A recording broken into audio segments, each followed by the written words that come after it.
Hello and welcome to Hanging With on LHS TV. I am Tony Sands and this is Richard Rowntree. We're going to be talking about his film Dogged and his new film, his campaign for Nefarious. Well, give him a round of applause and roll titles.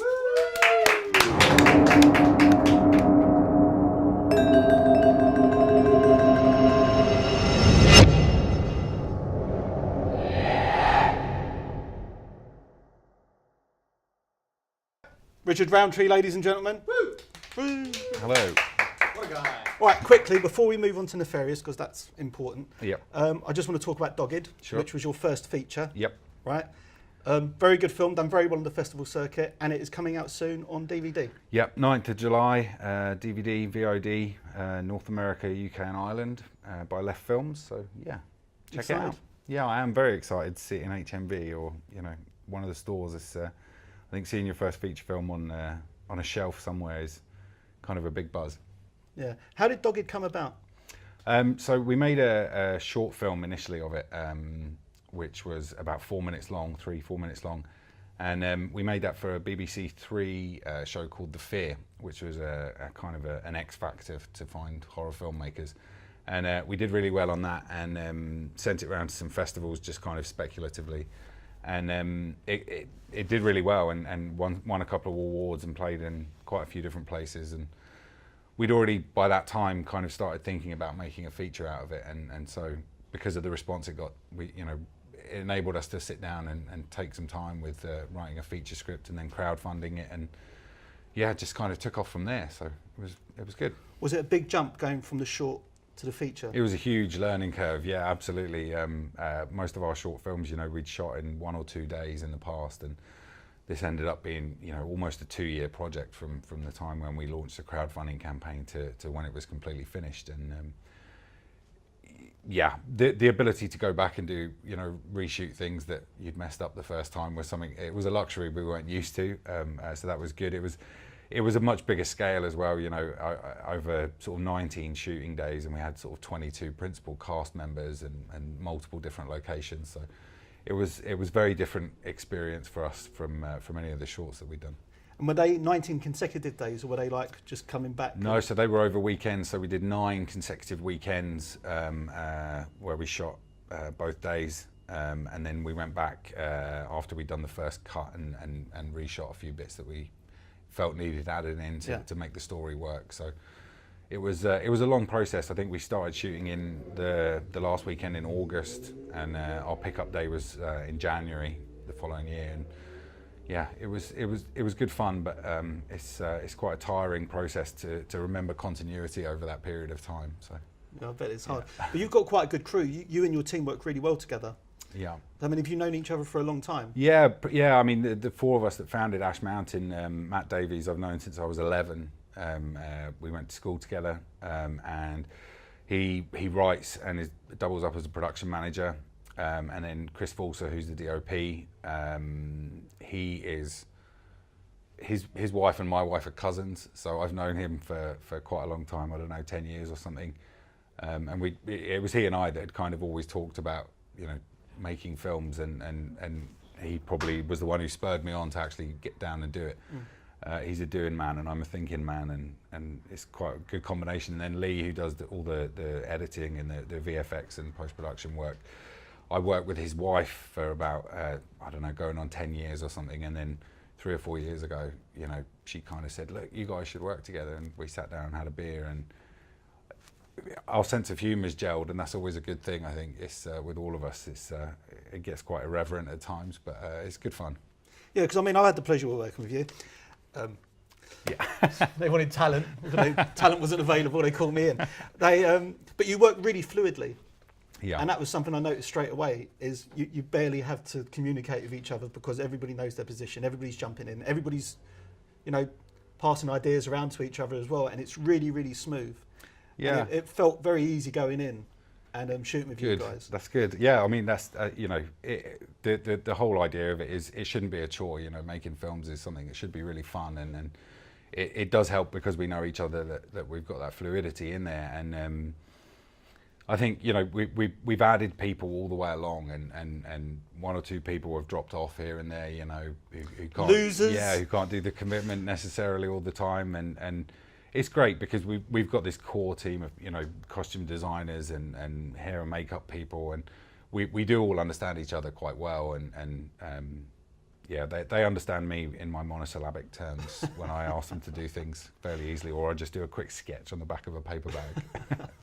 That's all that matters. Yeah, really, right? A quick sketch. that's my storyboard. Yeah, it's great, great. Right, so yeah, Dogged is coming out, but at the moment you are working towards your second feature. Yep. Which is Nefarious. Yep, absolutely.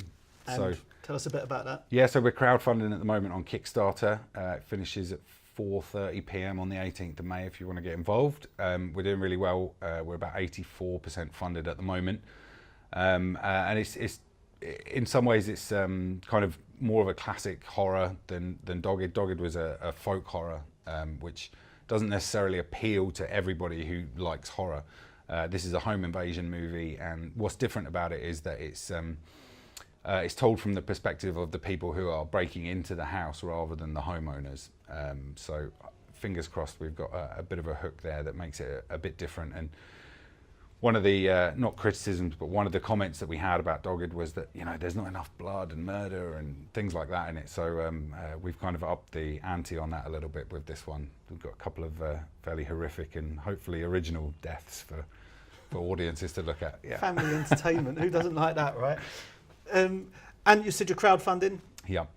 How's that going at the moment? Yeah, really well. It's 84% at the moment, and we've had donations again, pledges from all over the world. The kind of merchandise rewards are going really well. It seems to be what people want, something tangible in their hands, and copies of the film, DVDs of the film, and digital downloads of the film. So there's it seems like we've enabled audiences to kind of recognise our style a little bit with Dogged, and they seem to have picked up on it and want to see a bit more, so that's good for us. You know, well, I really enjoyed Dogged. I mean, and everybody I know, I mean, have you guys seen it? Yeah. I know you seen Dogged. It's a good film. Thank you. So I mean, I'm looking forward to the next one, and I was quite keen to work with you as well because it was good fun, and it was a lot more fun than I thought it would be. Strange folk. But no, so Nefarious, good luck with that, because I really want to see it, and I know crowdfunding's a really difficult thing. It is. It's exhausting. It's far more hard work than making a film. Yeah, would you say that's probably the biggest part, the funding? It is, yeah. I mean, it's kind of, we run the campaign for 60 days, both times actually, and by the end of the 60 days, you're completely frazzled. You just need a week or two off of social media entirely. But it's a means to an end, and you know, the way we work, nobody gets paid a penny for working on our film, so it's just literally to cover things like insurance and locations and catering and travel expenses and things like that. So it's I think people have picked up on that as well. They like the idea that it's kind of a community project as much as anything else. Yeah. What would you say would be, just for like budding filmmakers, what would you say would be the biggest obstacles to getting a film made, apart from the money? Once you've got the money. Yeah. I think enthusiasm and just going out there and doing it. You know, I was kind of held back myself for quite a long time by this kind of fear of just not doing it. But if you just go out and shoot something, you know, you don't have to release it. You don't have to submit it to festivals. Go out and do it, and it's the best learning curve that you'll ever have. Is just, even if you've only got an iPhone or something, just film it on that and edit it on that, and you'll learn a lot about yourself and different techniques and the people you're working with as much as anything else. Yeah, I think it's got to be fun, hasn't it? And obviously, not everybody's going to make work that's as good as ours. You know, that's universally loved and adored. It can't be done. It's just not possible. Any crew questions? Yeah, I have a question about the crowdfunding side. I think one of the things I see with a lot of people when they crowdfund is they think they can kind of stick it up and, you know, the money will come flooding in. And I think what's become very apparent is that that's completely not true. So, Rich, I know you're a huge user of social media, crowdfunding, and some of the things that you put out just blow my mind. It's been hilarious, and I've loved every minute of it. But what if there's one piece of advice, you know, from someone that's had a really successful campaign? What one piece of advice do you think you could give? I think probably not one piece, but you've got to really engage people with the project. You know, make them want to see it and make them want to be a part of it, because the fact is that, you know, whether they're putting in £1 or £5,000, they are helping you to make your film, and you've got to be honest and upfront with them. You know, if you have any obstacles along the way, you know, you need to say on the first day of shoot, we've broken our really expensive tripod, you know, which we did. And just keep them informed all the way. You know, if you look through different Kickstarter campaigns, some of them have been ridiculously successful for films, and one of the gripes that people have who've pledged, you know, in the comments are, you know, I don't hear from these people for 6 months at a time, you know, we don't know what's going on with the film, and we've pledged our hard-earned money towards that. So we kind of do an update at least once a month, just to keep everybody in the loop where we are, and we encourage people to come down to screenings and everything else. Yeah, I mean, I'm guessing there's money, even with the funding, there's still money that comes out of your own pocket on this. Huge amount. Yeah. Don't tell my wife. No. I think it might be a bit I'm late. going to tell her not to watch. How can she not watch? I'm in it. Any other questions? Yeah, tell us about the scripting process. How many drafts? What's your process as a writer? So I co-write it with Matt Davies, and generally what happens is the four of us as producers will sit down and kind of thrash out an idea. I mean, the idea for Nefarious came out of a kind of debrief that we'd had about Dogged, about what things that we do differently, and one of them was kind of, we don't want 22 principal cast, and we don't want to be in Stansted and Worthing and you know, kind of all over the southeast of England doing these things. So we talked about, you know, containing, you know, number of locations and number of cast as well, and the obvious route for us to go down with that was a kind of home invasion movie. So about 70% of the film is set actually in 2 rooms within a house. So yeah, we thrash out an idea, and then I'll do a draft, and then we get together, Matt and I, and we sit down and talk about how bad it is, and then he does a draft, and then backwards and forwards until we're perfectly happy with it, and then then we go back to Lee and Chris, the other 2 producers, see what they're unhappy with, change it again, and then we work with a really great script editor called Syrah, and she's a professional script editor, but she's not from a horror background. She works actually a lot in Bollywood movies, so it's a real departure for her, and she comes back with notes for us, and then we go back and kind of completely rewrite everything all again. Yeah. And go back that and would forth. explain the dance numbers. Yeah, of course. Yeah. Absolutely. I think all good horror films need a good dance number with the whole cast involved.